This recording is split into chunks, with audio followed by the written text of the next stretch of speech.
guys, and welcome back to Unless Tech Tutorials. And in today's video, I'm going to be going over how to fix the Epic Games Launcher setup ended wizard error code.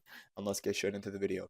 So all you have to do is open up the Task Manager, which you can do by clicking on Control, Shift, and Escape at the same time on your keyboard, or you could just type it in the search bar.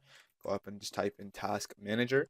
Once Task Manager is open up, look for Epic Games Launcher. So you can just type it in Epic Games Launcher. Once you find Epic Games Launcher, left click on it once and then right click on it and hit end task.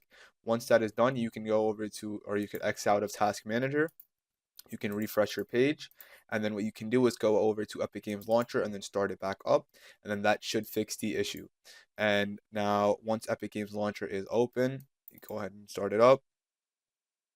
There you go. Once Epic Games Launcher is open, you can go over to your game, whatever game you want to play. You can also, just to be safe, you can click on the three dots for whatever game you're trying to play, hit manage, and then go ahead and hit verify files.